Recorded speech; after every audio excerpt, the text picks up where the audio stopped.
Merci Cédric en tout cas d'être avec nous. Comment ça se passe déjà le confinement pour toi? J'ai l'impression déjà que tu as un jardin. Non, je promène Même pas. mon chien. Je suis à l'extérieur. Je promène mon chien à l'extérieur, mais je suis dans une impasse, tu vois. Donc en fait, c'est comme une copropriété.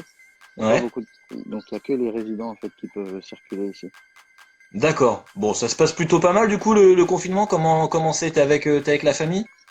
Non, je suis avec deux amis à la maison. Et donc ouais, ça va, c'est cool, hein. C'est un peu comme des petites vacances. Il fait beau. On peut pas trop sortir, on peut pas aller boire de verre, mais bon, c'est cool. On est à la maison, on rigole. C'est mieux que seul, hein. Ouais.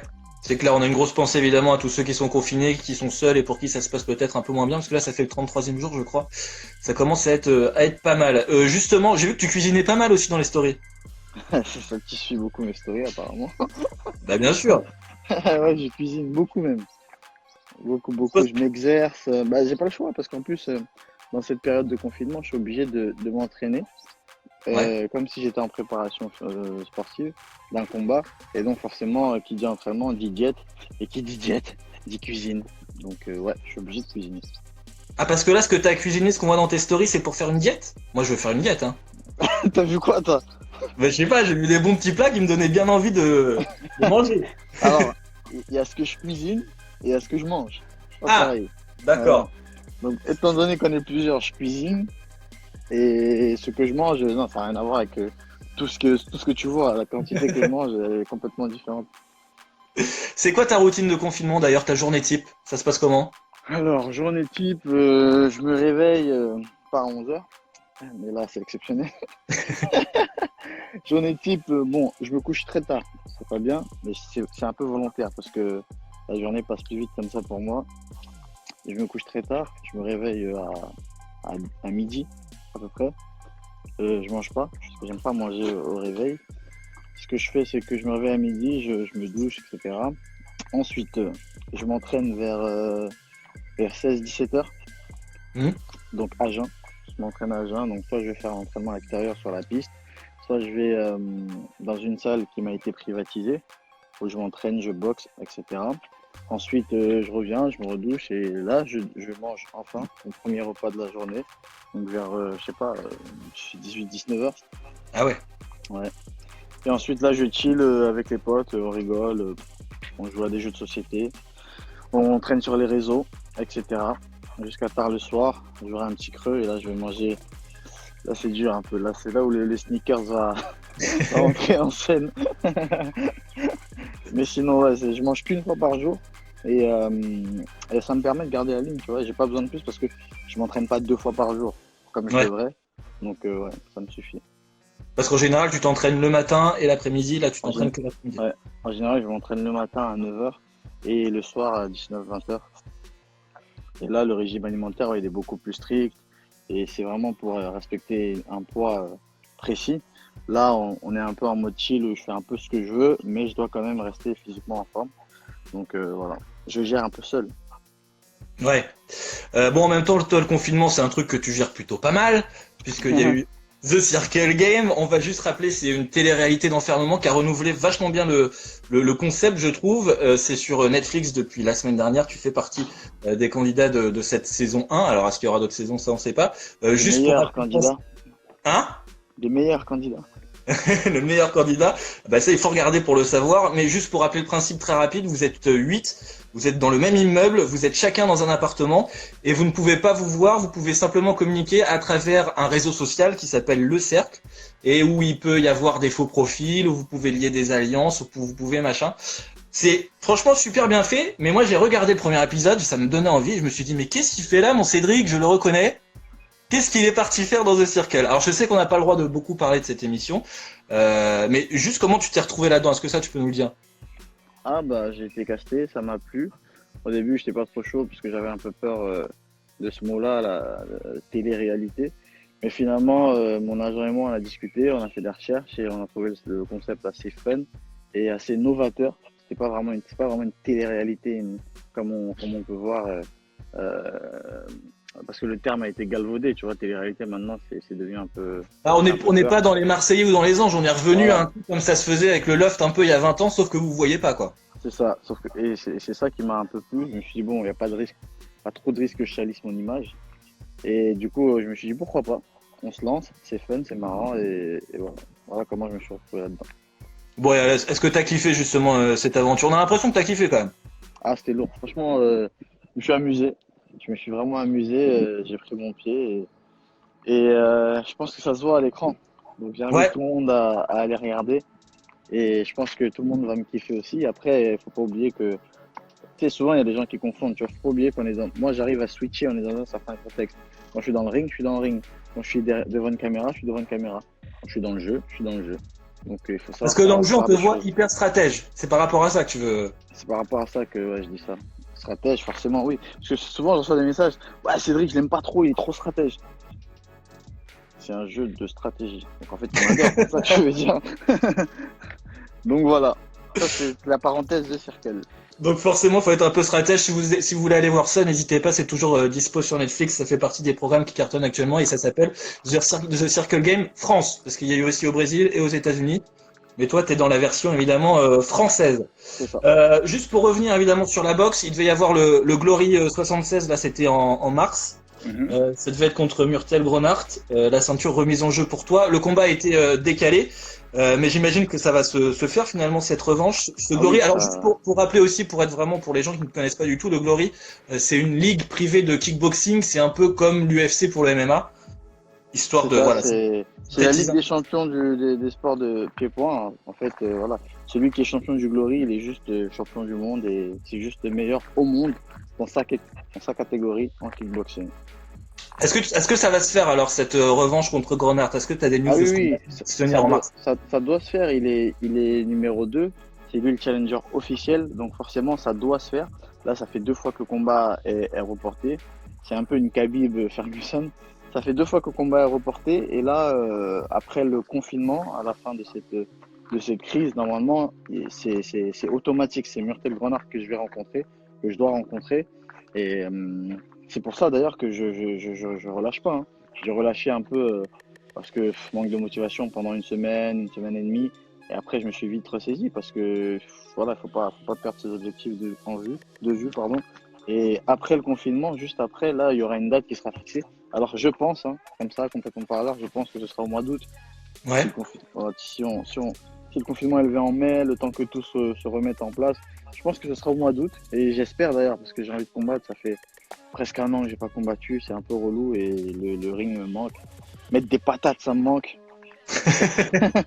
Casser des bouches, ça me manque. J'ai pas pu dans le circle, tu vois. Ça me démangeait un peu, mais. Ah, on te voyait vachement t'entraîner quand même dans le circle. Vous avez une petite salle de sport, on t'a vu quand même pas mal t'entraîner. Ah ouais, Mais en tout cas, il y a pas mal de messages là, Bouffleux, ce Murtella, voilà. Enfin, il y a pas mal de gens qui sont derrière toi sur le live, Cédric. Et c'est vrai que t'es un peu favori de toute façon de ce combat-là. Bah forcément, enfin, à part si t'es complètement stupide, tu veux être pour qui d'autre? Franchement, quand il y a un combat où il y a Cédric Doumbé et X, si t'es pas pour Cédric Doumbé, franchement là je vois que tu vois, c'est comme je sais pas moi, PSG contre Carquefou, tu vois, si t'es pas pour PSG, je sais pas. Si tu mises pas sur PSG, c'est que t'es complètement malade. Évidemment, vous pouvez poser vos questions sur le live. Il y a William là qui nous a posé une question. Arthur Kishenko a annoncé qu'il voulait te boxer. Tu penses qu'il est possible que ce soit direct pour la ceinture? Alors, ça sera jamais pour la ceinture, Arthur Shevchenko, parce que alors, si ça se fait, c'est possible hein, que ça se fasse. Arthur Shevchenko peut signer avec le Glory pour un one-shot, c'est-à-dire pour un combat simple. Ce sera sûrement pas pour la ceinture, parce que s'il doit faire une ceinture, il faut qu'il signe pour un contrat à long terme et il faut qu'il fasse ses preuves, c'est-à-dire en battant les mecs que j'ai battus avant d'être champion. Donc, Ouais. ce sera pas pour la ceinture, mais c'est possible que ce soit pour un super fight, un combat simple, sans enjeu vraiment spécifique. Toi, ça te chauffe, toi, t'as envie? Ah, moi, ça me chauffe, moi. Plus il y a du renouveau, plus ça me chauffe. Des nouveaux challenges, même si là, c'est pas trop un challenge, c'est plus de l'argent facile. Mais moi, ouais, quand il y a un nouvel adversaire qui vient, s'il y a un peu comment dire, d'effervescence autour d'un combat, moi, je suis toujours partant et ça me ferait plaisir même de boxer contre un mec comme Klitschko parce que c'est un gros nom dans la discipline. Hein. Avant, c'est un très très grand champion et l'avoir dans comment on dit ça, dans ma liste de trophées, c'est toujours un plus. On nous demande aussi si le combat contre Murtel t'en fait une affaire perso. Une grosse affaire personnelle parce que lui, il faut qu'il dorme. C'est pas il faut que je gagne parce que bon, gagner, ça, tu t'entraînes, je m'entraîne, je gagne. Mais Murtel, c'est pas, je veux pas gagner, parce que le battre, je sais que je vais le battre, y a pas de souci. Je veux le faire dormir. C'est-à-dire, je veux qu'il dorme dans le ring. Je veux qu'il fasse une sieste. Et ça, j'en fais une affaire personnelle. Et vraiment, parce qu'on dit souvent, ouais, mais c'est pas bien, faut pas chercher le chaos, faut pas, je cherche le chaos avec lui et je vais le trouver. Lui, il va dormir. Il y a aucune autre solution. Voilà. Il y a pas mal de questions aussi par rapport à ça. Tu as déjà tout gagné en kickboxing, tu es un mec de challenge. Nouvel objectif, tu l'as annoncé. Tu veux aussi aller à l'UFC, tu veux combattre en MMA maintenant. C'est ça. Donc là, tout gagné en kickboxing, comme tu l'as dit. Nouveau challenge perso, être le meilleur en MMA. Donc oui. Donc mais je vais pas re-signer le contrat si tu veux avec le Glory. Ouais. J'attends que mon contrat se termine dans à peu près 1 an. Et à la fin de ce contrat-là, je suis déjà en train de faire ma transition. Je m'entraîne au KFBC de Clichy avec Mehdi Hotman, qui est le meilleur coach en grappling en France, en lutte à livrer. Donc je prépare déjà ma transition. Je m'entraîne au sol beaucoup en MMA. Et une fois que mon contrat sera terminé, là, je serai prêt, je pense, pour être focus 100% sur le MMA. Et donc, mon ambition. Renard, c'est ton dernier combat au Glory? Non, ça sera pas mon dernier, non. Bah non, on aura d'autres d'ici là. Ouais, il y en aura d'autres. Donc, mon ambition, c'est d'être le premier Français champion de l'UFC. Mon ambition, c'est d'être le premier combattant au monde à être champion de kickboxing et champion de MMA simultanément. C'est-à-dire que sans perdre ma ceinture de champion du Glory, je vais aller prendre celle de champion de l'UFC. Tu vois, ouais. Ça s'est jamais vu. Et enfin, mon objectif, c'est d'être le premier combattant au monde, je crois, à faire son premier combat de MMA à l'UFC. Ce qui est assez quand même incroyable. Bah, c'est vrai que, il y en a qui pourraient prendre ça pour une lubie, pour un délire un peu de boxeur, mais toi, tu t'entraînes vraiment pour ça, c'est un de tes objectifs. Tu t'es déjà entraîné aussi à l'American Kickboxing Academy, qui est un des meilleurs camps de MMA aux États-Unis, où il y a notamment Khabib Nurmagomedov ou Cain Velasquez. Voilà, ouais, tout ça, ouais. C'est un vrai challenge. Je veux dire, c'est pas un truc que tu prends par-dessus la jambe. Tu comptes vraiment aller à l'UFC et le plus vite possible.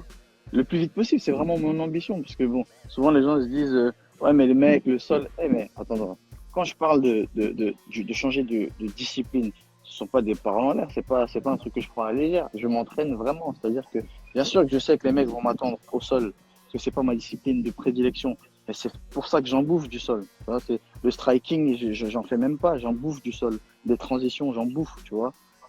À la salle, je me fais soumettre. À la salle, je soumets, j'apprends très très vite. Donc forcément, oui, j'en ai conscience de ça. Donc c'est vraiment un truc que je prends au sérieux. Et j'ai vraiment envie d'être champion de l'UFC. Et c'est pas juste j'ai envie, je le serai parce que je me donne les moyens. Alors les gens vont dire ouais, mais mec, ça parle beaucoup. J'en ai conscience que la catégorie des welterweight, la mienne, c'est la plus relevée à l'UFC, tu vois. Sans parler des poids lourds, parce que bon, là, les poids lourds, c'est toujours la catégorie reine. Mais les welterweight, c'est celle où il y a le plus de challenge. Conor McGregor nous a rejoint en welterweight, donc oui, j'en ai conscience. C'est bien pour ça que je vais être champion de cette catégorie-là, parce que je sais que j'en suis capable. Il y a plein de gens aussi qui nous mettent UFC 300, McGregor contre Doumbé. Ce serait une putain d'affiche, ça. Ça, ce serait une putain d'affiche. Et je pense que ça va se faire, tu vois. Moi, comment dire, j'ai discuté déjà avec l'UFC, je peux vraiment rien dire. Et McGregor, ouais, ça pourrait se faire parce que là, il est dans ma catégorie. Et c'est juste, en fait, ce qui est faux sur l'affiche, c'est UFC 300. Là, je sais pas, là, j'ai mis ça vraiment, c'est pour une sorte de prédiction, comme j'avais fait déjà à l'époque pour Glory 22. Je savais pas du tout que j'allais combattre au Glory 22 et d'un coup, un matin, on m'appelle pour combattre au Glory 22. Alors que je l'avais déjà prédit 1 an auparavant. Donc ouais, là c'est une sorte de prédiction, mais sinon Doumbé versus McGregor, ouais, ça. C'est le mec que t'as envie de combattre? C'est le mec que j'ai envie de fumer. avec grand respect bien sûr et beaucoup de modestie. C'est le mec que j'ai envie de fumer pour prouver au monde entier que waouh, ce mec-là il est vraiment trop fort. Le mec il a tout gagné en kickboxing. Et tu te rappelles quand il a fait le live sur Move, il a dit qu'il allait tout niquer en MMA. Il m'énerve ce mec. Franchement je l'aime pas mais franchement, il est bon. Qu'est-ce que je veux dire? Bah ouais, il est bon. Bah ouais, je l'aime pas, mais il est bon. J'espère qu'on ressortira ce live quand tu seras à l'UFC et que tu pourras combattre Conor et que tu l'auras battu. Voilà. J'espère que ça arrivera un jour. L'UFC, donc, on espère que ça devrait arriver vite, mais t'as vu aussi, ça va arriver normalement en France. Alors là, avec le Covid, évidemment, ça a été un petit peu chamboulé tout ce calendrier, mais c'est aussi une bonne nouvelle peut-être pour toi et pour tous ceux qui ont envie de combattre, tous les combattants français qui ont envie d'aller à l'UFC. Le fait que ça arrive en France, c'est aussi une bonne nouvelle. Ah, c'est une très très bonne nouvelle pour moi. Alors, moi, quand j'ai appris que ça allait être légalisé, j'ai pas bondi de ma chaise parce que dans tous les cas, ça va rien changer à ma life, dans le sens où je serai quand même champion de l'UFC, enfin, je vais quand même combattre à l'UFC. Ça va pas changer grand-chose parce que mes training camps, je vais les faire à l'étranger aussi. Mais là où ça m'a fait plaisir, c'est que bah, ça va m'apporter un autre public. Les compatriotes français, tu vois, qui sont pas forcément friands de combat de sport. Bah là, on va leur servir à table du MMA. Ce sera chez eux. Et forcément, ils vont s'y intéresser obligatoirement. Et c'est là où je vais gagner ce public-là parce qu'ils vont se dire, putain, il y a un Français, c'est le meilleur, il cartonne, il nique tout le monde, on est obligé de le soutenir. Et là, je vais gagner des supporters et c'est ça qui me fait plaisir. Il y a aussi un Français qui est arrivé récemment en UFC, c'est Cyril Gane, qui lui était plutôt un champion de Muay Thai à la base. Ouais. Voilà, ça veut dire que la passerelle, de toute façon, elle peut se faire. Ouais, alors Cyril Gane n'était pas champion en Muay Thai, il est très très bon en Muay Thai, il a fait des combats en Muay Thai. Par contre, ouais, il a fait une Qui très était très champion de bonne. France. Ouais, voilà. Ah, parce que moi, quand on dit champion de Muay Thai, pour moi, c'est champion On du monde. imagine du monde. D'accord.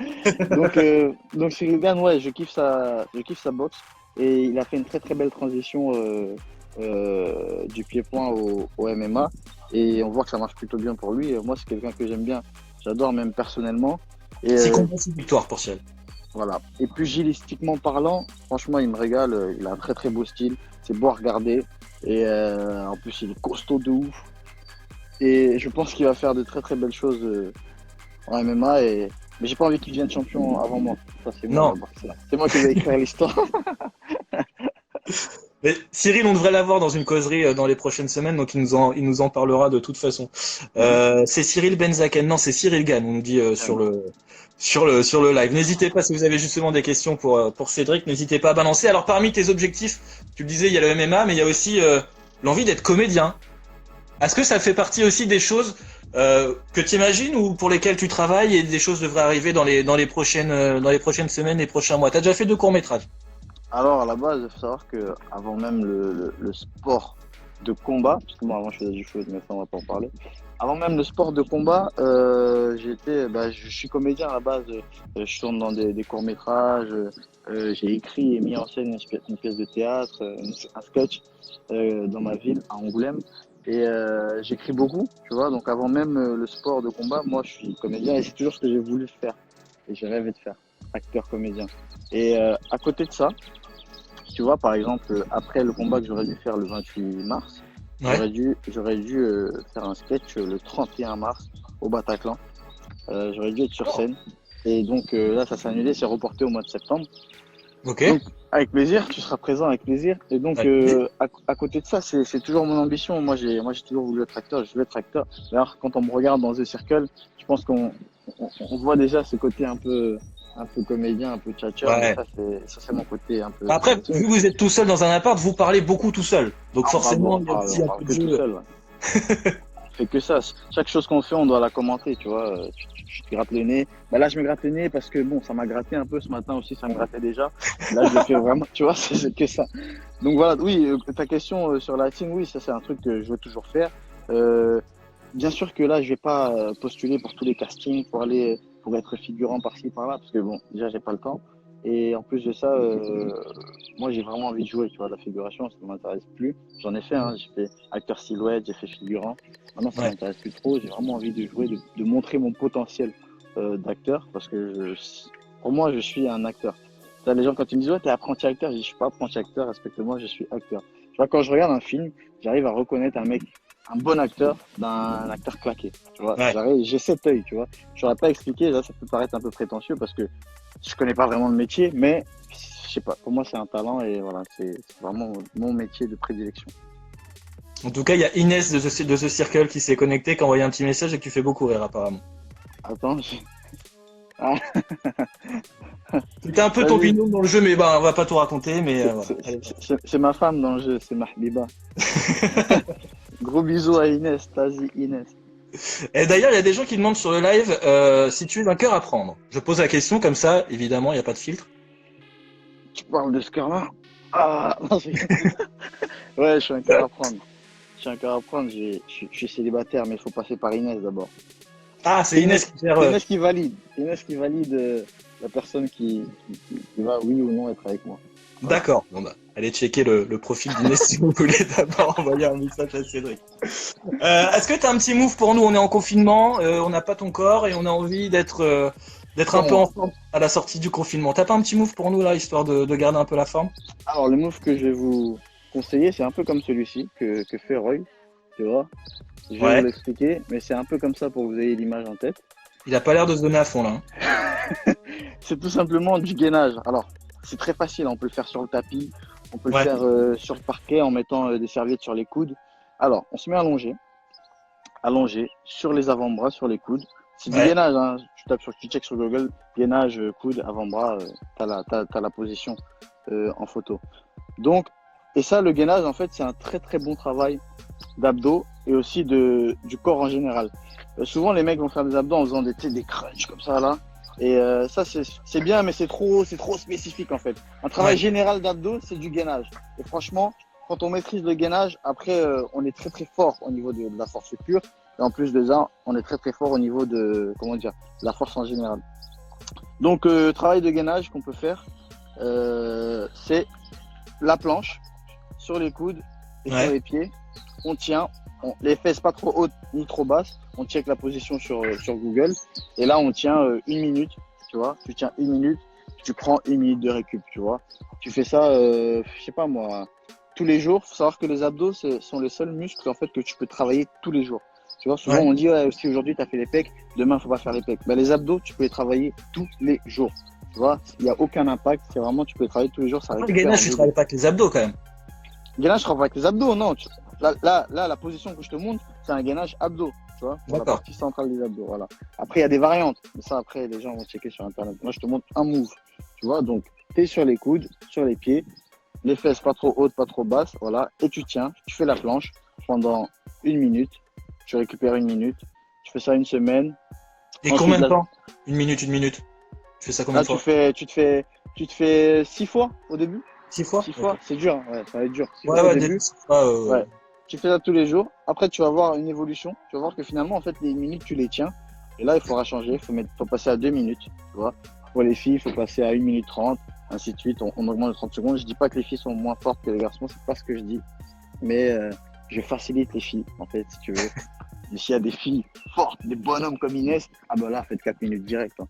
Parce que Inès, elle blague pas.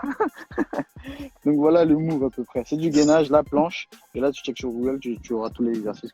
Ça marche. Eh ben Cédric, elle dit Inès, je fais 3 minutes. 3 minutes. Ouais. Tu vois, je te dis, c'est un bonhomme Inès, elle blague pas. C'est une boxeuse. Un grand merci Cédric d'avoir été avec nous dans la causerie ce matin. On rappelle le Glory contre Grenard, ce sera normalement en août. Ouais. Sketch au Bataclan, ça devrait arriver en septembre. C'est en septembre, la date est en septembre. La date et puis on reste sur tes réseaux pour voir un petit peu ton actu. Et puis The Circle France sur Netflix. N'hésitez pas à aller checker ça et à voir le stratège Cédric dans The Circle. C'est ça. Merci Cédric. Merci à toi pour l'invitation. Eh ben ça fait plaisir. Un grand merci et je te dis à bientôt. À bientôt et on écoute Move tous les jours à la radio. Bon là on peut pas écouter en conduisant mais on écoute à la maison. Move, voilà, Move. Exactement, move.fr. Merci Cédric. Ciao. Move Radio, Hip Hop Nation.